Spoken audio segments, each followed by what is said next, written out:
작년서부터 올해 이르기까지 창세기를 쭉 살펴봤습니다. 오늘 특별히 창세기 전체에 대해서 간단하게 정리를 하면서 교회에게 주는 메시지가 무엇인지 또 그동안 배운 내용들이 무엇인지 대략을 좀 살피고 정리하는 시간을 가지려고 합니다. 창세기는 뭐에 관한 이야기라고 했습니까? 물론 성경 전체가 그렇지만 하나님 나라에 관한 이야기라고 말씀드렸습니다. 그래서 이 창세기는 처음에 1장, 2장이 굉장히 중요합니다. 이 1장, 2장에 있는 내용들은 굉장히 압축되어 있는 내용입니다. 그래서 제가 그 책에도 나와 있지만은 여러 가지 그 풍성한 내용들이 있습니다. 근데 그거를 통해서 알려주려고 하는 건 뭐냐면 하나님께서 이 세상을 만드시고 특별히 우리를 만드시면서 기대한 세상이 있다는 거죠. 소망했던 세상이 있고 우리를 향한 하나님의 어떤 기대가 있죠.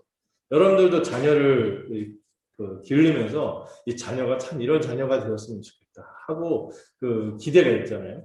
하나님도 그런 기대를 가지고 이 세상을 지으시고 우리를 만드셨습니다. 자, 근데 그렇게 전체적인 하나님의 목적은 하나님 나라라. 그래서 이 교회에게 이 창세기는 하나님의 백성에게 주는 메시지잖아요. 우리가 바로 하나님의 백성의 교회인데 이 교회가 어떻게 출발했는가, 하나님 어떤 기대를 갖고 있었고 그분은 누구시고 우리는 누구고 그분이 바랬던 세상이 무엇인지를 차근차근 얘기하는 것이 창세기라는 것이죠. 그래서 전반부 1장에서 이 2장에서는 이 세상의 기원, 또 세상이 어떤 흐름을 갖고 있는지 얘기해주고 그 12장, 오늘 읽은 부분이죠. 이 창세기 12장부터는 하나님께서 이 세상을 다시 어떻게든 회복하겠다. 하나님 나라를 회복하겠다 하면서 그 누구를 통하여? 하나님이 선택한 하나님의 백성들을 통해서 하나님 나라를 다시 회복하겠다는 기대가 들어있는 게 이 창세기입니다. 그래서 크게 두 개로 나눌 수 있어요. 1장에서 11장까지. 그리고 12장에서 50장. 이렇게 나눠서 볼 수 있죠. 그래서 12장, 50장은 하나님이 선택한 백성들의 이야기. 이들을 통해서 하나님이 하나님 나라를 회복할 거고, 하나님 그들을 구원해서 하나님이 바라시는 세상을 만들겠다는 기대가 12장부터 50장이고, 1장부터 11장에는 원시의 역사라고. 원래 하나님 어떤 세상을 기대했는데 이게 참 어려운 상황을 맞았다 하는 것들을 보여주죠. 자, 그래서 이 하나님 나라는 창세기에 있어서 이제 하나님이 어떻게 세상을 시작했는가, 또 하나님이 바라시는 목적, 그게 뭐냐? 하나님 나라라는 것을 알려주는 것이 1, 2장에 아주 압축되어 있어요. 계시하는 거죠. 그래서 먼저 1, 2장에 살펴보면 하나님 어떤 분입니까? 제가 막 요약해놨잖아요. 온 세상의 창조주이시며 하나님 나라의 왕이시라는 거죠. 여러분, 우리가 투표해서 하나님을 뽑는 게 아니죠. 민주국가가 아니라 하나님 나라는 킹덤이에요. 킹덤. 하나님이 왕이신 나라이고, 그리고 원래 정치 형태에서 가장 이상적인 형태가 그 철학자들이 얘기한 건데 철인 정치 해갖고 가장 탁월한 사람이 그 뜻을 일관되게 수행하는 게 가장 이상적인 형태래요. 그래서 그게 안 되니까 그 차선으로 민주주의 이런 얘기가 나오는데 사람이 약하니까. 근데 하나님은 그런 분이 아니에요. 하나님이 완벽하게 통치를 하면 가장 이상적인 통치가 이루어지는 거죠. 우리가 뭐 이상한 사람이 대통령 되면 힘들잖아요. 근데 괜찮은 사람이 대통령이 되면 막 그 밑에 이상한 사람들이 있고 그래도 전반적인 흐름은 괜찮게 되는 것처럼. 근데 하나님은 전능하신 분이에요. 우리가 바라보는 우리를 통치하시는 그 왕은 누구냐? 전능하신 분입니다. 그래서 1장에 보면 하나님은 전능하신 창조주이시며 뭐로 세상을 다스린다? 말씀으로 세상을 지으실 뿐만 아니라 말씀으로 다스리시고 성령으로 이 세상을 운영하시는 분인 것을 얘기하고 있습니다. 그래서 1장에서는 특별히 하나님의 이름을 엘로힘이라고 합니다. 엘로힘. 전능하신 창조주로서 엘로힘 하나님이라고 부르고요. 2장부터는 이런 하나님이 굉장히 전능하신 창조주이고 굉장히 우리가 범접할 수 없는 그런 위대한 분이다 이렇게 얘기하고 2장부터는 근데 그 하나님이 어떤 하나님이에요? 우리의 삶 속에 훅 들어오시는 분. 훅 들어오셔서 우리를 살갑게 돌보시는 분이라는 것을 2장에서 말씀해요. 그리고 그 하나님의 이름을 여호와 하나님이라고 표현을 합니다. 그리고 여호와 하나님이 우리 원래 저 멀리 계신 분인데 우리한테 오셔요. 그래서 우리와 뭐를 맺으세요? 언약 관계를 맺으세요. 언약 관계. 네. 그분은 우리에게 넘치는 복과 안식을 주기를 원하세요. 그 풍성한 안식들이 있죠. 그 안식을 주시되 다만 우리는 그분하고 그분에게 뭐만 하면 돼요? 그분의 뜻을 따르기만 하면은 내 인생이 유리한 거죠. 제가 막 농담으로 얘기했죠. 우리가 부모님 말씀에 80% 이상만 잘 들었어도 우리가 더 잘 됐을 거다. 근데 우리가 부모님 말씀 듣는 게 30% 미만이죠. 그래서 우리가 괜히 힘든 게 이유가 있어요. 그런데 안타깝게도 사람이 죄인이라 이게 이 악순환이 안 끊어져. 근데 우리가 원래대로 하나님 뜻에 순종했다면은 정말 그 복을 누리며 안식을 누리며 사는 세상이 원래 하나님이 기대했던 하나님 나라입니다. 그래서 이 여호와 하나님 우리에게 얼마나 은혜로운지 이 세상의 중심에 뭐를 두셨어요? 에덴 동산. 에덴 동산. 에덴의 뜻이 행복이라죠. 이 동산에서 복을 누리며 안식을 누리도록 하셨어요. 근데 안식을 쉬는 것만 생각하면 안 된다고 했죠. 안식은 쉼만이 아니라 누리는 것. 하나님이 주신 세상을 한껏 누리며 복되게 살아가는 것이 안식입니다. 그래서 하나님과 우리가 무슨 관계라고요? 언약 관계이기 때문에 하나님은 우리에게 안식의 복을 주시고 우리는 순종하면 됩니다. 또 순종할 때마다 하나님 주시는 안식이 너무나 좋아. 그러면 우리는 뭐 할 수밖에 없어요? 하나님께 우와 너무 좋다. 이렇게 예배하는 것이 원래 하나님이 우리와의 관계에서 꿈꿨던 세상이라는 거죠. 그리고 이 세상을 얼마나 멋지게 지었는지도 그 1, 2장에 묘사되어 있어요. 일단 처음에 하나님 어떤 왕이신가 이거를 얘기하고 전능하시며 신실하신 분입니다. 그리고 이 세상 우리에게 허락한 세상이 어떤 세상이다? 질서와 충만으로 가득한 세상입니다. 원래 이 세상이 뭐예요? 어떤 세상이었어요? 흑암으로 가득했고 혼돈이 했었고 공허한 세상이었죠. 여러분들 우리가 주님을 알기 전에 우리가 정말 진리를 발견하고 우리가 새 생명 얻기 전에 우리의 삶도 흑암 가운데 있었어요. 뭔가 어디로 가야 될지 방향도 없고 목적도 없고 혼돈 가운데 있었죠. 그리고 우리는 뭔가 비어 있어요. 뭔가 뭐 돈도 벌고 뭐 이렇게 하고 좋은 사람 만나서 결혼하면 나 행복할 줄 알았는데 그것도 좀 지나니까 시들해지고 늘 공허해지는 거죠. 우리 인생이 그런데 근데 하나님 원래 기대했던 세상은 그런 세상이 아니라 흑암에서 빛으로 이 세상이 시작할 때 빛으로 시작이 되죠.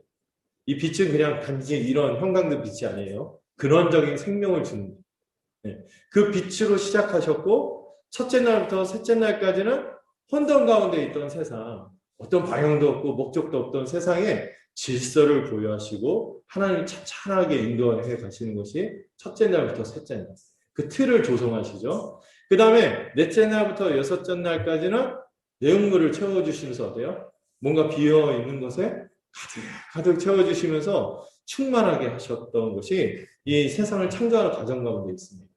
그리고 마지막에 7일째는 뭐 하셨어요? 안식하셨어요. 이 세상이 하나님 보시기에 어땠어요? 좋았어! 심히 그리고 사람까지 만들고 나서 뭐라고 하세요? 심히 좀 이건 너무 심한데 하면서 너무 좋아요.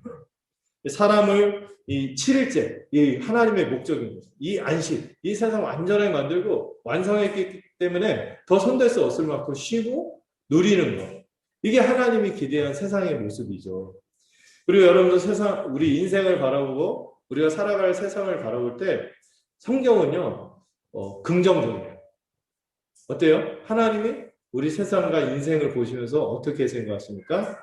보시기에 좋았어요. 좋았더라. 이렇게 얘기하는 거죠. 그리고 이 에덴 동산이 얼마나 지극히 좋았는지 설명을 하죠. 세 종류의 나무가 있었죠. 우리가 쉽게 잊어버리는 게 두 나무만 생각해요. 그 전에 각종 먹기에 좋은 풍성한 나무. 그냥 그 나무 두 개만 딱 이렇게 앙상하게 딱 그 동상 중앙에다 갖다 놓은 게 아니라 전체에다가 각종 먹기에 풍성한 좋은 나무들. 여러분들 과일 뭐 좋아하십니까? 생각할 수 있는 과일보다 더 맛있게. 농약 안 치고 옛날 유기농일 때는 막 애들 머리만큼 사과갖고 그랬다면서요. 막 이런 것들을 마음껏 먹었던 세상이었고. 그리고 생명나무가 있었어요. 이 생명나무는 사람이 하나님께 온전히 순종하고 시험까지 통과했다면은 하나님이 우리에게 영원한 생명을 주실 거라는 그 약속을 미리 보여주는 생명나무가 있었고, 또 이것을 하나님 우리를 기계로 만든 게 아니잖아요. 반려동물 정도로 생각한 것이 아니라 우리를 어떤 인간? 자유의지를 갖고 있는 인간으로 만드셨어요. 하나님 자신에게 사랑하고 예배할 때 억지로 하는 걸 좋아하시지 않거든요. 자발적으로. 그랬잖아요. 막 사랑을 준 만큼 그 사랑에 반응을 하잖아요. 인격적인 관계니까. 하나님 우리와 언약 관계를 맺었잖아요. 그래서 우리가 그분께 반응하면서 순종하는 것을 볼 수 있는 리트머스 시험지라고 할 수 있죠. 그게 뭐였어요? 선악을 알게 하는 나무였죠. 이 선악을 알게 하는 나무는 어떻게 보면 우리에게는 자칫하면 하나님의 통치를 벗어나는 스스로 생명의 근원인 그분을 떠나서 그 자체가 사망에 빠지는 거기 때문에 경고판 역할을 한 거였어요. 자녀가 잘못되는데 그냥 내버려둬요? 말을 안 해요? 안 되죠. 그래서 이 선악을 알게 하는 나무가 하나님께 순종하도록 하는 어떤 하나님의 어떤 수단이었어요. 그런데 안타까운 일이 벌어진 거죠. 그리고 무엇보다도 우리가 누구인가에 대해서도 이 창세기에 보면은 아주 어떤 종교에서도 발견할 수 없는 멋진 표현이죠. 하나님의 형상. 하나님의 형상이라고 우리를 말하고 있습니다. 이 세상의 중심에 뭐가 있어요? 우리가 있는 거예요. 세상을 위해서 우리를 두신 게 아니라 우리를 위해서 세상을 만드셨다고 성경을 얘기하고 있어요. 이 왕이요 영토인 이 세상도 멋지게 만들 뿐만 아니라 그 왕은 이 백성을 위해 심지어 어떻게까지 하실 수 있는 모든 것을 주시고 헌신하는 분일 뿐만 아니라 나중에 여러분들 복음을 알잖아요. 이 왕은 어떤 왕이에요? 자기 아들까지 내어주시는 그런 왕인 거죠. 그래서 우리를 그렇게 하나님의 형상으로 귀하게 창조하셨어요. 하나님의 형상이라고 할 때 우리가 기억해야 될 것은 하나님은 몇 분일까요? 하나님 몇 분? 한 분이죠. 한 분인데 세 분인 듯 하면서 한 분이에요. 이게 기독교가 말하는 그 약간 심오함인데 세 분의 성부, 성자, 성령 하나님이 계신데 이분이 마치 한인격인 것처럼 뜻과 의지와 이것을 하나로 해서 서로 영원히 자유롭게 서로 사랑하는 그런 관계로서 존재하시거든요. 그런 존재인 것처럼 사람도 그렇게 지으셨어요. 사람도 어떻게 존재합니까? 남자와 여자라는 독특한 개성을 갖고 있잖아요. 아유, 남자, 여자 얼마나 달라요. 여러분 결혼하면 알잖아요. 정말 다르다. 정말 외계인 같다. 막 그러잖아요. 네. 특히 남고, 여고 이렇게만 나오신 분들 더 문화 충격을 많이 겪거든요. 제가 순수 남고, 남중 출신이라서 전혀 몰랐는데. 근데 이게 어우러지면서 아주 다양해지면서 삶이 풍성해지는 거죠. 그러면서 서로 뜻이 하나가 되면 얼마나 시너지가 돼서 복되게 살아갑니까? 근데 하나님도 성부, 성자, 성령 하나님이 영원한 사랑의 사귐을 갖고 있는 그런 분들인데 우리를 하나님의 형상으로 지었다 하는 것도 본질적으로 우리가 각각 고유한 개성을 갖고 있지만 하나로 마음을 합쳐서 살면은 하나님처럼 영광스러운 존재가 된다는 것을 보여줍니다. 하나님의 형상이다 할 때 우리 자체도 영광스러운 존재지만 어쩔 때 더 영광스러워요? 하나님이 한 분인 것처럼 우리도 한 몸으로 살아갈 때 영광스럽다는 것을 보여줍니다. 삼위일체적 연합이라는 거죠. 그래서 요한일서에서는요, 우리의 구원을 사귐이라는 용어로 표현해요. 사귐. 영원하신 하나님의 사귐 가운데 우리가 들어가면 우리도 서로의 사귐 가운데 그것을 누리며 살아가는 것을 구원이라고 또 표현하죠. 또 하나님의 형상이라고 할 때 우리 자체가 영광스럽다는 거죠. 이 형상이란 말이 하나님의 영광이라는 표현하고도 같이 왔다 갔다 하는 표현이거든요. 하나님의 영광이 깃들어 있는 자녀라는 거죠. 나중에 아담이 자녀를 낳을 때도 아담의 형상으로 셋을 낳았다 이렇게 얘기했거든요. 그러니까 형상이란 말이 본받았고 닮았다는 얘기잖아요. 우리가 하나님의 자녀라는 거예요. 하나님의 영광을 깃든 자녀라는 거죠. 인생을 이렇게 보는 거예요. 귀하게. 그래서 이 하나님 형상이기 때문에 인격도 있고 자유의지도 있고 하나님과 교제할 수 있는 유일한 존재, 사람만. 개가 하나님과 교통할까요? 아무리 개를 사랑한다 할지라도 개는 하나님과 교통할 수 없는데 우리는 사는 하나님과 영적으로 교통할 수 있는 그런 존재가 됐다는 것이 이 형상이라는 표현입니다. 또 하나님의 형상이라고 할 때 또 중요한 지점인데 하나님의 영광이 깃들어 있으니까 충분히 그 인간이 어떤 게 있어요? 지혜와 능력치가 있다는 거예요. 하나님과 방불한 탁월한 지성과 능력과 의사소통 능력과 이런 것들이 있으니까 하나님 뭘 맡기세요?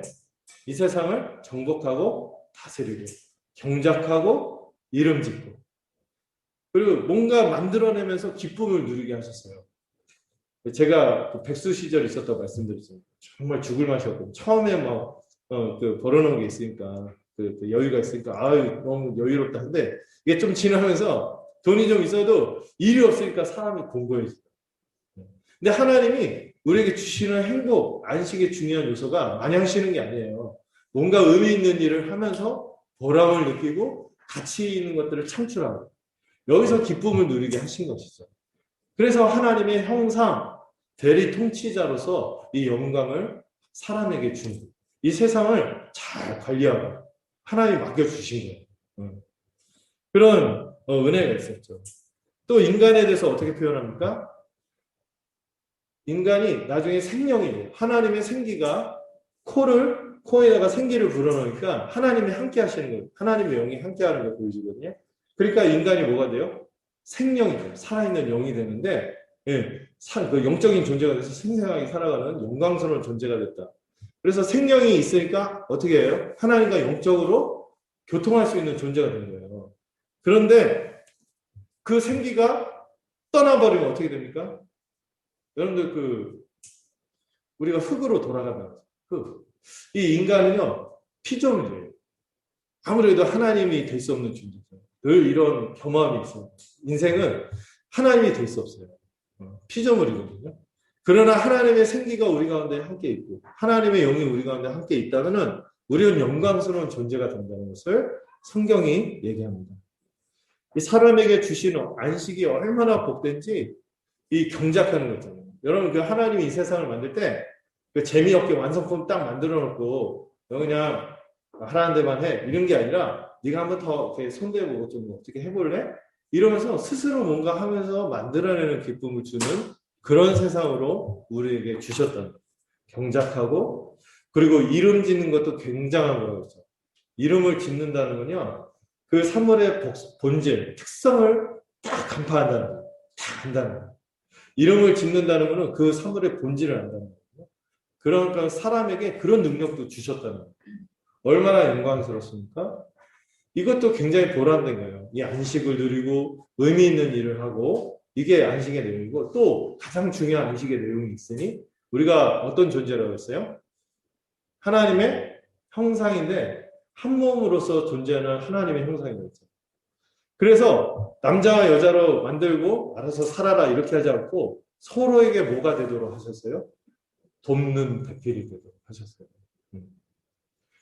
야, 요즘에 뭐 페미다, 뭐 그런 거 있죠. 막 그 극단적인 여성 그거나 아니면 마초라고 해요. 그 극단적인 남성 해갖고 막 굉장히 요즘에 그 성대결이 엄청나다고 하더라고요. 젠더 갈등이라고 하죠. 근데 원래 하나님 그런 걸 기대하지 않았다는 거예요. 서로 이런 것들을 어우러지면서 아름답게 조화를 이루면서 살아가는 삶을 원하셨죠. 돕는 배필로 살고 서로를 볼 때 뼈 중에 뼈요, 살 중에 살이다. 이게 교회적 용어로 뭐예요? 내 몸이다, 내 지체다. 너는 나와 다른 존재가 아니라 네가 아프면 나도 아프고 네가 좋으면 나도 좋고 이게 바로 하나님이 기대한 이 세상, 인간관계라는 거죠. 이 연합의 축복이 주어진 게 하나님이 주신 이 복된 세상의 내용들이었어요. 그래서 우리가 교회가 묵상할 거 첫 번째, 우리가 이 내용들을 통해서 하나님이 어떤 분인지 알고 예배하고 순종해야 됩니다. 야, 하나님 알아가면 알아갈수록 놀라워. 경탄할 수밖에 없어요. 그래서 이걸 알아가는 공동체가 교회. 두 번째로, 교회는 자신이 하나님의 형상이자 하나님의 부름을 받은 자녀라는 것을 기억하고 감사하며 살아가요.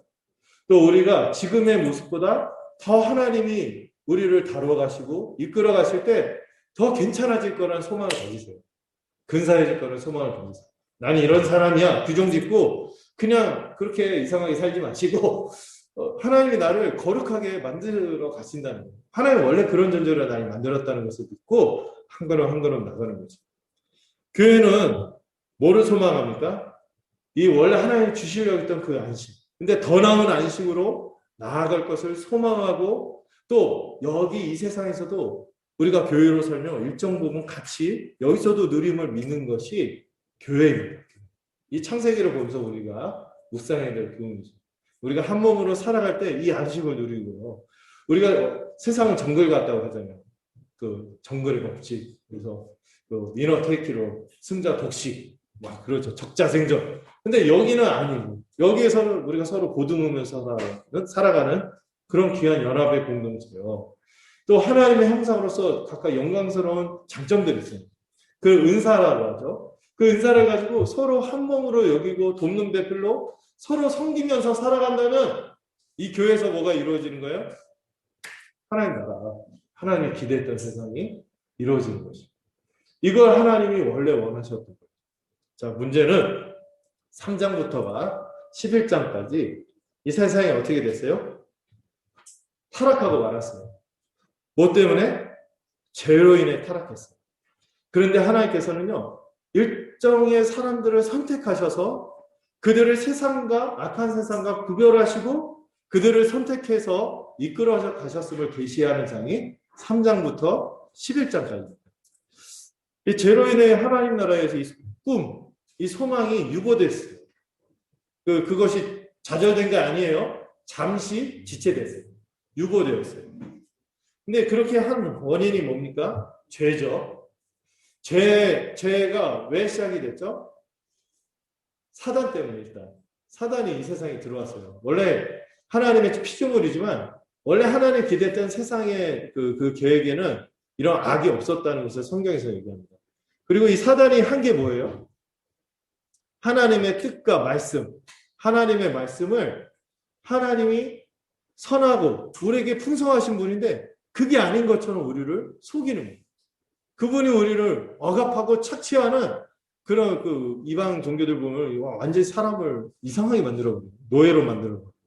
막 사람을 조작하고 이상한 짓을 하게 하고 굉장히 무의미한 일을 하게 하고 굉장히 사람을 그 파탄에 빠뜨리는 게 그런 악한 신들의 모습인데 사단이 어떻게 우리를 유혹했어요? 아담한테? 하나님 그렇게 풍성하고 안식을 주시는 분이 아니라 우리를 왠지 옥죄고 그런 분으로 왜곡을 했어요.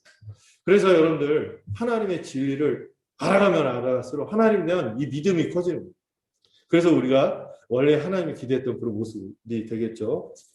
그리고 그럼 우리 편에서 사단만 탓할 게 아니라 우리 편에서 문제가 있어요. 이 죄의 본질이 뭐죠? 우리 안에는? 이 하나님의 선하심을 믿지 못하고 하나님의 이 의로움과 거룩함을 대해서 거부하고 주되심을 거부하는 거죠. 하나님 우리의 주가 되신다는 것을 거부하는 거예요. 그리고 마치 자기가 뭐 있냐? 하나님이냐? 교만해서 자기가 기준이 되는 거예요.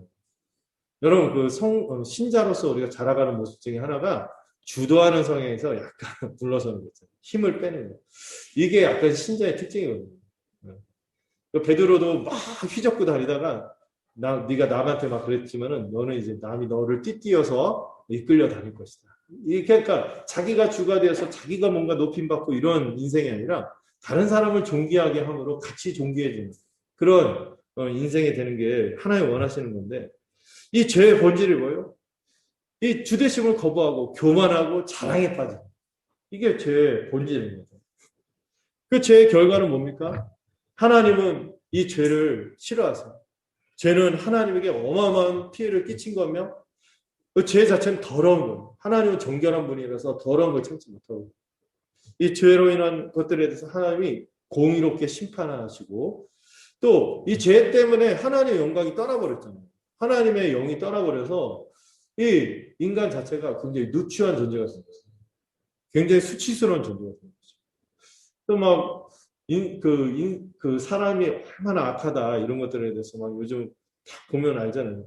안타깝게 가짜 신자 또 이 잘못된 진리에 오도된 이 크리스찬들 때문에 이 하나님의 형상이고 영광스러운 모습이 있어야 되는 게 이 수치가 드러나고 있잖아요.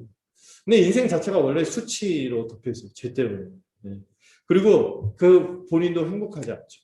안식이 없는 거예요. 안식이 없는 인생을 살아가는 것이죠. 그런데 그 타락의 와중에 하나님께서 뭘 주셨습니까? 구원의 약속을 주셨죠. 여러분 복음의 기초를 배우신 분들이니까 다 딱딱딱딱 이해가 될 거예요. 세 가지가 있었죠. 첫 번째, 누구를 보내주신다? 여자의 후손, 예수 그리스도를 보내주신다 했고, 두 번째로 그분을 통하여 원래 하나님이 생명나무를 주셨던 것처럼 이 생명을 우리에게 되찾게 해주겠다. 하와의 이름을 통하여 계시했고, 세 번째로 이걸 어떤 방식으로 이루신다? 가지고 누군가 대신 이 죄의 값을 치르는 방식으로, 이 대속의 방식으로 이 하나님의 구원을 이루겠다고 계시하셨어요. 자, 그리고 나서 그 다음 때, 아담의 다음 때 누가 나왔죠? 가인과 아벨이 나왔는데, 세상에 이 죄가 더 확산이 됐어요. 더 심각해졌어요. 세상에 그때는 과일 하나 따먹었는데, 하나님 주대심을 멸시했는데, 이것이 사람 간의 관계에서 극단적인 형제끼리도 서로 미워하고 죽이게 됩니다. 형제가 형제를 죽이는 살인의 문제로 발전이 되는데요. 이때 죄를 다스리는 문제가 되게 중요하게 제시가 돼요. 죄를 다스려야 한다. 근데 사람이 그 가인은 나름 하나님께 나아가고 하나님께 나아가기 위해서 그 제사의 방식을 선택했는데 그게 뭐였어요? 자기 정성. 근데 아벨은 뭐를 의존했어요? 이 가죽옷에 대한 계시를 알았던 것 같아요. 피해 제사를 드렸죠. 그래서 나가는데 이 자기 정성으로 자기 의로 하나님께 나아가려는 자들, 그런 식으로 자기 공로를 인정받으려는 사람들이 항상 의인들을 핍박하거든요. 그래서 아벨이 여기서 이제 살해당하고 갑니다. 그러면서 이제 하나님께서 그러면은 의인이 끊기잖아요. 그런데 다시 아담한테 셋이라는 아들을 주시죠. 이 셋이 또 하나님께서 구원하려고 하는 경건한 계보를 이루어서 가고, 그가 여자의 후손의 명맥을 이어가죠. 그 다음에 가인은 계속해서 죄짓고 살죠. 그 가인은 뱀의 후손이 되어서 하나님을 거절하는, 하나님께 예배하지 않는 후손과 하나님께 예배하는 이 경건한 계보로 이제 두 계보가 흘러갑니다. 그 가운데 하나님께서 다시 우리가 영생을 얻을 수 있다는 소망을 잠깐 어떤 한 인생을 통해서 보여줘요. 누구? 에녹. 에녹이 365세 살다가 죽음을 보지 않고 하나님 옆에 이제 가거든요. 결국 하나님께서 우리에게 주시고자 하는 소망을 에녹을 통해서 주신 영생의 소망을 주시고, 또 무드셀라는 어떤 약속을 주십니까? 우리가 그렇게 부진, 지리, 멸렬, 세 번째는 말 안 할게요. 강 이런 인생이다 할지라도 하나님께서 어떻게 하신다? 그때마다 막 즉각적으로 반응해서 막 처벌하고 그러지 않고, 무드셀라가 몇 년 살았어요? 거의 1000년 살았죠. 969세. 그 무드셀라라는 이름 자체가 심판을 경고하는 이름이거든요. 하나님이 1000년을 참으세요. 이 인생도 1000년을 참으시고 오래 참으시죠. 그리고 람에게 또 노아라는 아들을 낳는데, 이 노아라는 아들의 이름이 뜻이 뭐예요? 위안. 노아는 사실 하나님 보시기에 의롭다고 여겨주신 거지, 그가 의로운지는 알 수 없어요. 나중에 그 술 먹고 주사 부리는 거 보면 그가 온전한 의인이라 보기는 어려워요. 근데 하나님 그 인생을 의롭게 보시고 그와 동행하시고 그를 또 구원하시기로 합니다. 이런 가운데 원래 하나님이 그 구원의 계보를 유지하려고 하는데 이들이 타락해버렸어요. 이들도 네피림이 돼버리고, 네피림이 깡패라고 했죠. 막 힘을 가지고 다른 사람을 압제하고 제국을 만들고, 그리고 막 그 믿음을 유지하는 결혼을 유지하지 않고 불신자하고 함부로 막 결혼하고, 이런 자본의 문제가 벌어지면서 전반적으로 다 인류가 타락합니다. 그래서 방주로 심판을 하셨죠. 방주로 심판한 게 아니죠. 방주로 구원하시고 홍수로 심판을 수행하지만, 나중에 홍수 심판이 끝나고 나서 노아의 가족이 나올 때 가장 먼저 한 게 뭐였어요? 다시 하나님께 나아가는 문제, 대속의 제사를 드렸고, 또 하나님께서 그때 이 인간이 어려서부터 악하잖아요. 이 포악하고 부패한 인생을 그때 심판하지 않고 어떻게 하겠다? 그래도 이들을 보존해서 언약을 이루겠다는 것을 보여주는, 영어 좀 쓰겠습니다. 레인보우. 무지개. 무지개로 언약을 맺으시죠. 그리고 노아의 후손이 세상에 70명이나 이제 70명의 이제 후손들이 쭉 퍼지면서 70족속을 이루고 여기서 또 구원의 계시가 또 주어져요. 셈의 장막을 통하여 다시 구원을 이루어가겠다는 언약이 이루어지죠.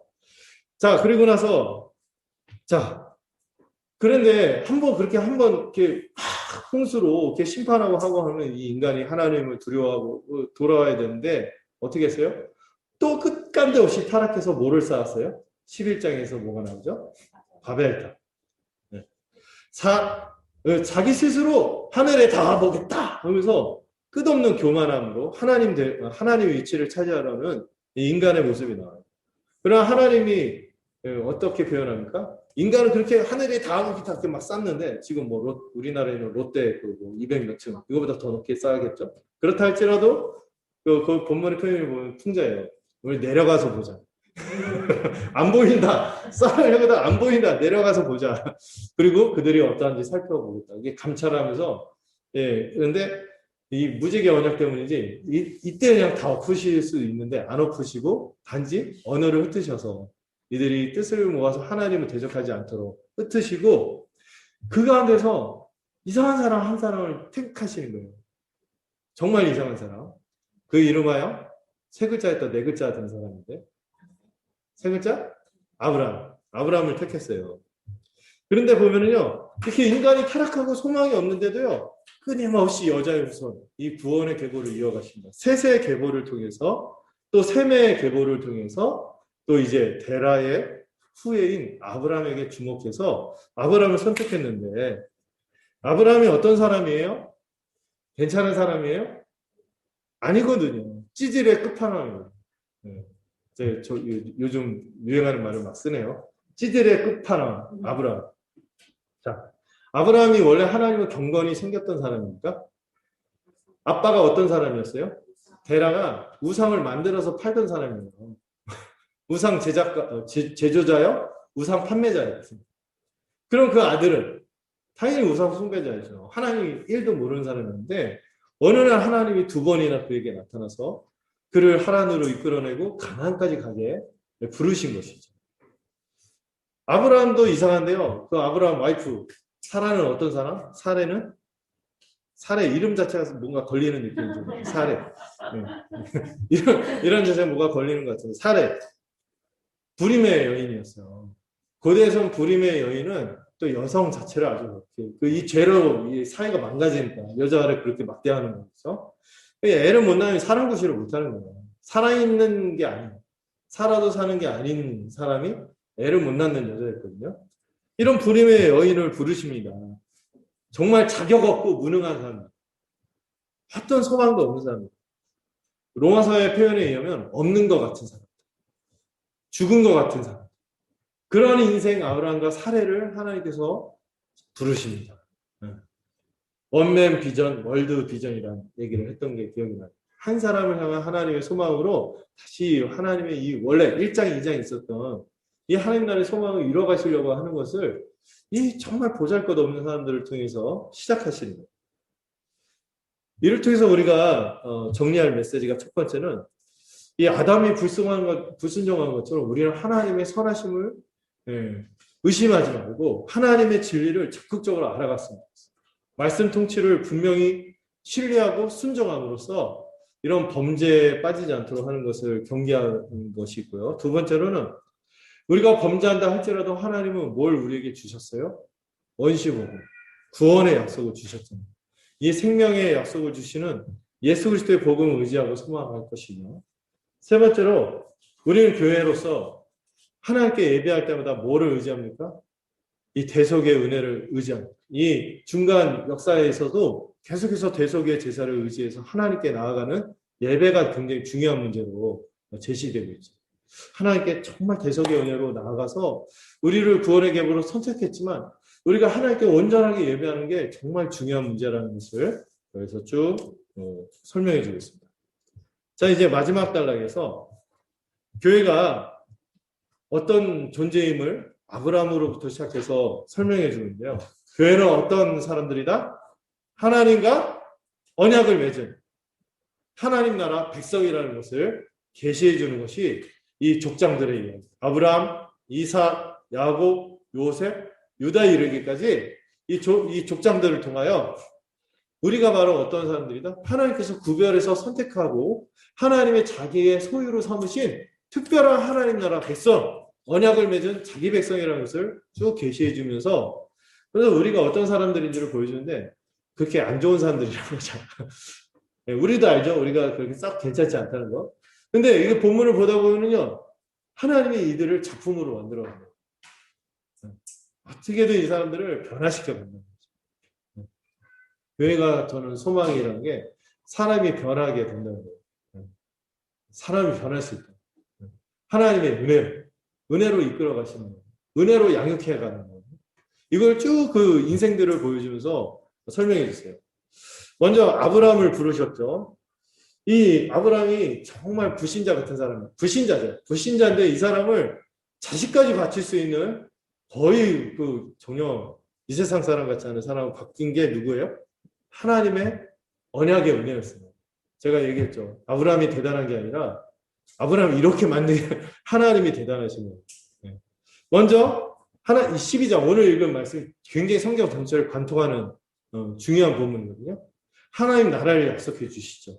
수많은 자손을 이루게 될 거다. 수많은 백성을, 너를 통하여 수많은 백성이 나타날 것이고, 또 내가 지시할 땅으로 가서 그 땅을 기업으로 상속받고 복되게 누릴 것이야. 이걸 약속해 주시고, 또 내가 너와 함께하고 너를 복줘서 너를 축복한 사람은 축복하고 너를 저주하면은 내가 너의 편에 서서 그들을 저주하겠다. 내가 너를 복덩어리가 되게 하겠다. 복의 근원이 되게 하겠다. 너를 통해서 하나님 나라가 시작할 거야. 이렇게 하나님 나라의 약속을 주신 거죠. 그러니까 교회도 이런 약속을 받은 거예요. 하나님께 우리에게 영원한 그 기업을 상속해 주실 것이고, 또 하나님 우리와 함께 하시고 우리를 복되게 다스려서 우리를 통하여 많은 사람들이 그 복을 받도록 하시는 것이 이 교회가 하나님 나라 백성이라는 거예요. 그리고 우리는 사실 연약한 자들이지만은 하나님께서 아브라함처럼 그를 변화시키듯이 우리도 점점 아브라함처럼 변해갈 거예요. 믿도록 이끌어 가시죠. 바로를 무릎 꿇게 하시고 그 엄청난 제국들을 패배하게 하시고 이런 것들을 경험하게 하시는 그 은혜로 아브라함이 하나님을 의존하도록 하십니다. 15장에서는요. 하나님께서 이 언약을 어떻게 이루실지를 정말 잘 설명하고 있어요. 하나님이 쪼갠 짐승 사이로 아브라함과 손잡고 지나가셨나요? 하나님 홀로 지나가셨어요. 홀로 지나가셨어요.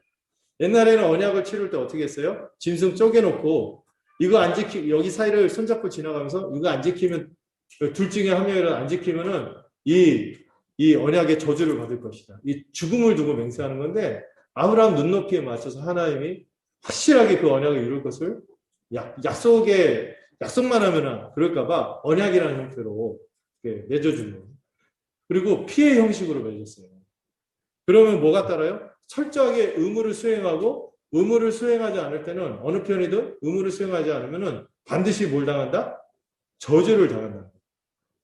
근데 놀라운 건 이거를 아브라함과 같이 지나가지 않고 하나님이 홀로 지나가셨다는 거예요. 여기서 놀라운 복음이 계시되죠. 하나님 철저히 우리를 언약 백성으로 끝까지 이끌어 가실 것이고 그 의무를 신실하게 이행하실 것이고 우리가 실패한다 하면은 사실 우리가 실패하면 우리 언약은 쌍방적인 거니까 책임을 져야 돼. 그 책임도 누가 지겠다? 하나님이 저주까지도 짊어지겠다고 약속하십니다. 우리는 그거의 실체를 십자가로 보는 거죠. 십자가에서 우리 편의 불순종과 의무를 이행하지 않은 것을 하나님께서 이 신성 모독의 경계까지 넘어서면서까지 이 언약의 형식으로 우리를 설득하시고 이렇게 열심으로 우리를 이끌어 가십니다. 그리고 하나님께서 그 땅들을 약속하시고 반드시 그 땅을 주겠다고 약속을 하십니다. 그런데 아브라함 믿었어요? 안 믿었어요? 아브라함이 또 한눈 팔았죠.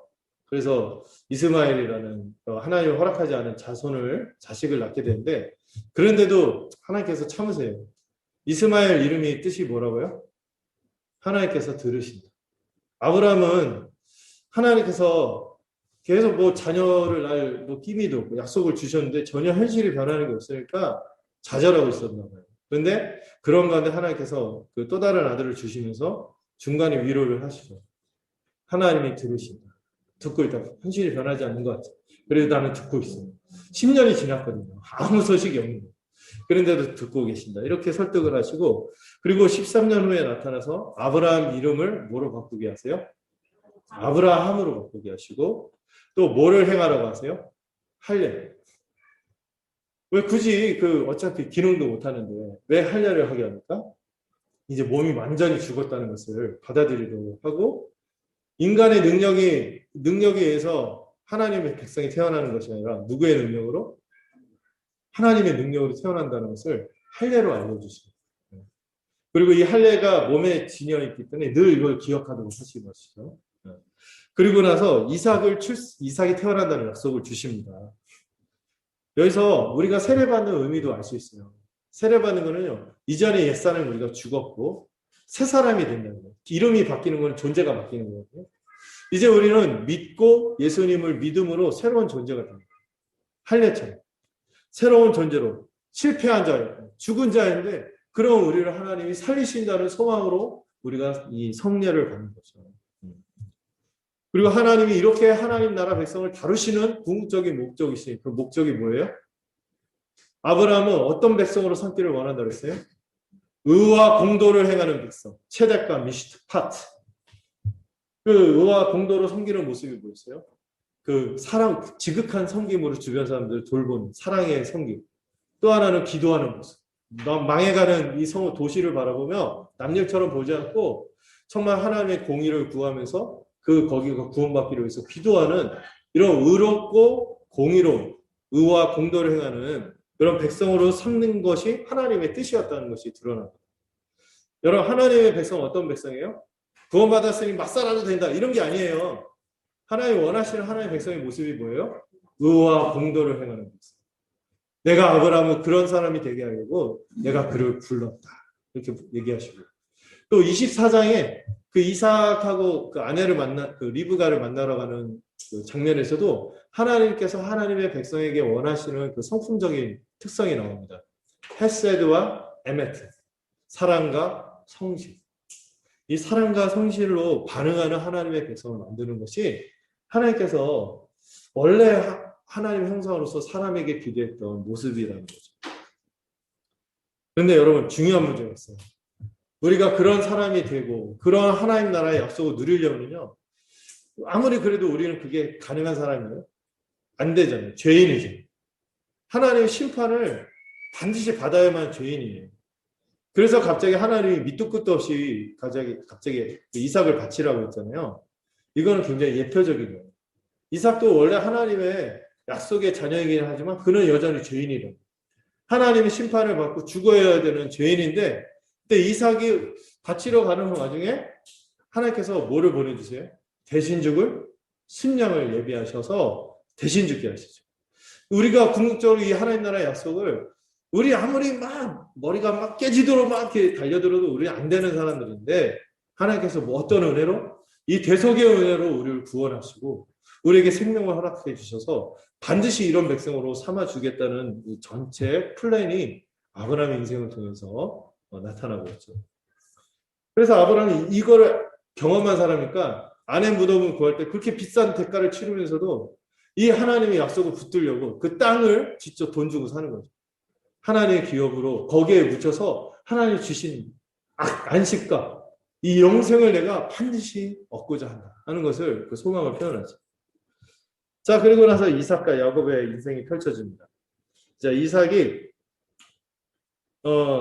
이제 이삭과 야곱이 나오는데 여기서는 이 선택의 원리가 나와요. 선택과 축복의 원리. 근데 이삭 얘기를 하는데도 이삭보다 누구 얘기를 먼저 해요? 여기 보면 이삭 얘기는 살짝 나오고 누구 얘기가 많이 나와요? 야곱 얘기가 많이 나오거든요. 근데 뱃속에서부터 이 야곱과 에서가 쌍둥이가 막 서로 막 타이틀 매치를 막 싸워. 네. 그런데 누가 먼저 나왔어? 에서가 먼저 나오고 야곱이 동생으로 밀렸어요. 근데 그 뱃속에 있는 그런 이게 사람 인생의 모습을 보여주는 서로 한 형제임에도 막 서로 갈등하고 주도권을 잡으려고 하고 이러는데, 그래서 이렇게 결과는 그렇게 나왔지만 하나님은 어떻게 한다? 큰 자가 어린 자를 섬기게 될 것이다. 뒤집는 역전의 은혜를 허락해 주셔서 이게 그 각종고투를 하는 이 세상에서 그런 것의 결과로 막 이렇게 막 그 주류가 돼서 사람들을 억압하고 이런 세상을 뒤집고자 약한 사람들을 오히려 선택하시고 자격 없고 무능하고 이런 사람들을 선택해서 구원을 이루어가겠다는 이런 소망을 보여주죠. 이스마엘도 사실 뭐 그래서 선택받지 않은 계보를 밀리지만 그래도 하나님께서 은혜를 주시지만 그래도 이스마엘은 그 장자인데도 불구하고 밀고 그리고 야곱과 에서 같은 경우는 더 그래요. 하나님께서 에서를 미워하고 야곱을 사랑했다. 이거는 미워 이게 아니죠. 우선적으로 누구를 선택해서 구원 경륜을 이루어 가시는지를 보여줍니다. 여기서 중요한 건 뭐예요? 하나님은 자격 없는 자는 은혜를 베푸십니다. 다 자격이 없어요. 누가 자격이 있어요. 그런 가운데서 이렇게 뒤집는 은혜로 어떻게든 이 세상을 회복하신다는 의지를 보여주는 것이 이런 장자와 차자의 특권이 뒤집혀지는 것. 이런 걸로 보여주는 거죠. 이삭의 인생은 샬롬의 인생이었죠. 원래 우리의 삶의 모습도 이 샬롬이 있어야 하는 것을 이삭을 통해서 또 보여주고요. 또 야곱이 중요한 28장인가요? 중요한 장면이 나오죠. 뭘 보죠? 광야에서 사다리 완성. 사다리 완성을 보면서 이 죄 많은 땅에 하나님이 내려오셔서 교통하는 것을 보게 돼요. 이 사다리가 누구세요? 예수님이시죠. 그리고 그 베델의 언약을 통해서 여러분들 제가 암호 만든 거 아시죠? 여호와께서 과연 여기 계시다. 하나님 어디 고정된 영역에 매여 있는 분이 아니에요. 무소부지하시고. 그리고 하짐문 어디든 하나님이 임재하시고 하나님의 역사가 통하는 곳이며 함지 돌돌 기억나세요? 함께 하시고 지켜주시고 돌보시고 돌아오게 이런 언약을 주셨습니다. 네. 그리고 실제로 야곱이요 이방 땅에 있으면서도 자녀를 몇 명이라나요? 뭐 이상한 그 사랑과 전쟁 우여곡절이 있었지만 결과물은 썩 나쁘지 않아요. 12자녀를. 근데 이 자녀 상태가 교육 상태가 엉망이죠. 예, 그렇지만 일단 12를 낳았어요. 이 12이라는 숫자가 의미 있는 숫자라고 말씀드렸죠. 하늘과 땅에 충만한 숫자가 될 것을 보여주는 그런 거죠. 그리고 중요한 거는 야곱이 바뀌었다. 야곱의 이름이 뭐로 바뀌죠? 이스라엘로 바뀌었어요. 야곱은 어떤 사람이었어요? 뭉쳐지는 인생. 욕망을 따라 자기가 뭉쳐지려고 했던 그런 인생이었는데 그 야곱이 나중에 에서를 만나게 된 야복강에서 하나님을 만납니다. 하나님과 씨름하고 여기 하나님 그 이름을 뭐로 바꿨어요? 이스라엘. 뜻이 뭔지 아시죠? 하나님이 다스리는 자. 하나님이 그를 다스리고 다루시고 변화시키는 자로 이스라엘이 바뀌어요. 물론 이름 바뀌어도 그 다음에 보면은 그 이방 문화 세겜 땅에서 자녀들 막 우상 숭배하고 하고 넷갈기고 막 그래서 막 자녀들이 참혹한 학살극을 펼치고 막 이런 일이 있지만 결국 거기서 또 돌이키게 하십니다. 보호하시고 결국에는 이제 그런 와중에 요셉 유다 이야기로 넘어와요. 근데 요셉 이야기를 처음에 37장 넘어가면서 이 이스라엘 가문이 그런 축복을 받았고 이름도 영광스러운데 하나님이 다스린다는 이스라엘 가문의 모습이 어떻습니까? 깨어진 가정의 모습을 보여주죠. 형제들이 서로 미워서 막 잡아먹어요. 특히 요셉을 막 얼마나 미워했는지 이 가족이 분열되어 있는 모습을 보여주죠. 그런 가운데 요셉에게 꿈을 주세요. 오히려 그 꿈 때문에 더 미움을 받고 이 가족이 파탄이 났지만 그러나 이 가운데서 하나님께서 계속 섭리하십니다. 그리고 갑자기 유다가 또 등장해요. 유다가 등장하더니 계대결혼이라는 독특한 형식이 나왔죠. 이 계대결혼은 기본적으로 뭐예요? 친족이 친족을 돌본다는 정신이 있는 거예요. 서로 사랑과 성실로 돌보는 것을 나타내는 제도가 계대결혼인데 이걸 행하지 않는 유다의 악함을 돌이켜서 나중에 유다가 그 다말을 통해서 이제 두 자녀를 낳는데 이 두 자녀도 베레스와 세라가 또 장자와 차자가 큰 자가 어린 자를 섬기는 원리로 뒤집어지는 역전의 은혜가 펼쳐집니다.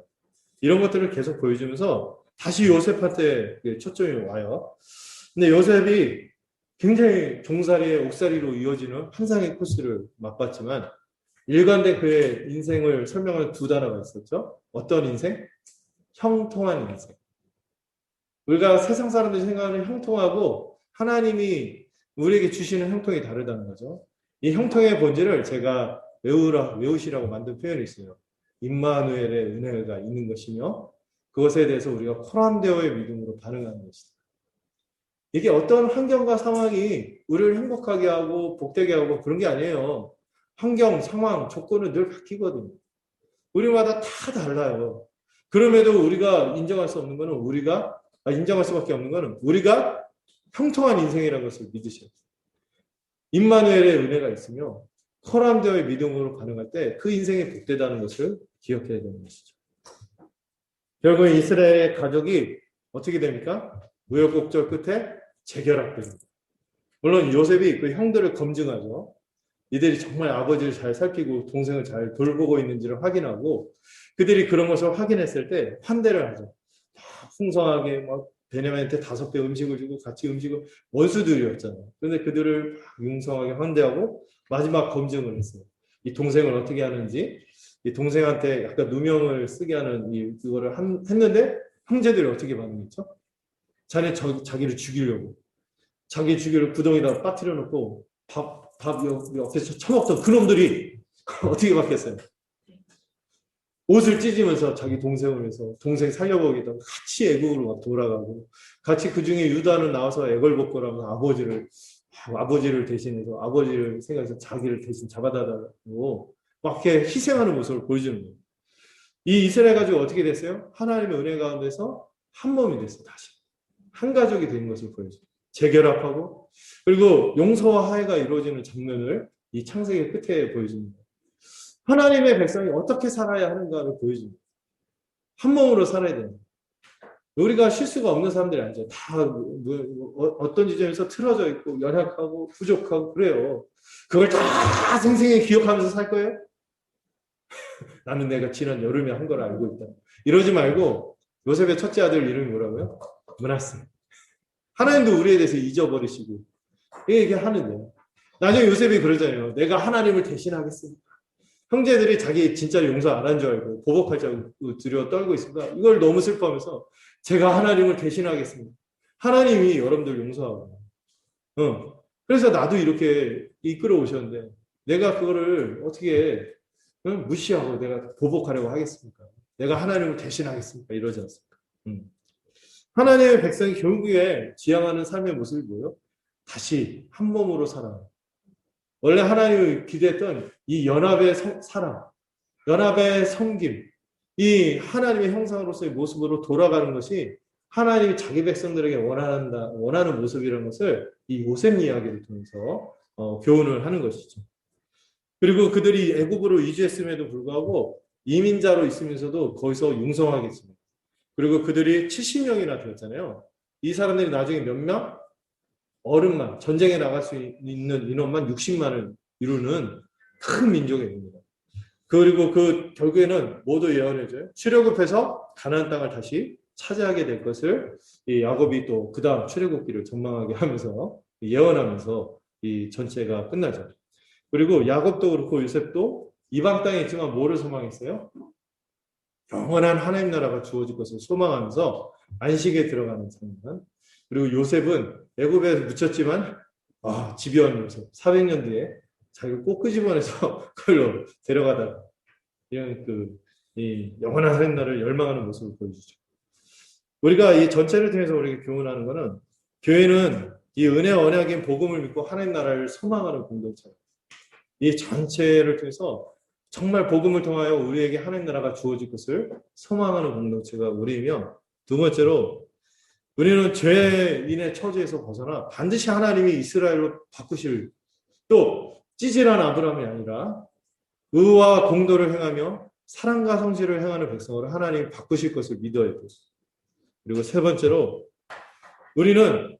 이 교회인 우리는 죄로 깨어진 관계가 서로 간에 회복이 되어서 한 몸됨으로 서로를 위하는 사랑과 성실을 행하는 그런 복된 관계로 변화되는 것이 하나님의 백성들이다. 이게 창세기가 전체가 우리에게 주는 교훈이라고 우리가 정리할 수 있겠죠. 1장부터 50장까지 쭉 했는데 자, 잘 마친 것 같습니다. 마치고 오늘 이 전체 이 과정들을 우리가 살펴보면서 또 제가 또 책도 남은 게 있으니까 또 부분 묵상하면서 하나님 우리에게 원했던 세상이 뭐고 우리가 어떤 존재이고 또 우리가 교회로서 어떻게 복되게 살아갈지를 같이 꿈꿀 수 있는 우리가 되기를 간절히 소망합니다. 네, 기도하겠습니다. 하나님 아버지 감사드립니다. 오늘도 이 창세기의 내용 전체를 통하여 하나님 우리를 향한 뜻이 무엇이며 하나님이 어떤 분이시며 우리에게 주신 세상을 이 교회를 통해서 어떻게 맛볼 수 있는지를 살펴보았습니다. 이 내용들이 우리의 마음 안에 그냥 지나가는 이야기가 아니라 잘 자리매김하여서 우리가 하나님의 백성으로 살아가는데 이것들이 우리의 전체 이야기가 우리 마음속에 들어옵니다. 이 이야기에 압도되어서 살아가는 우리가 되도록 인도하여 주시옵소서. 예수님의 이름으로 기도드렸습니다. 우리 같이 찬송가 520장 같이 부르도록 하겠습니다.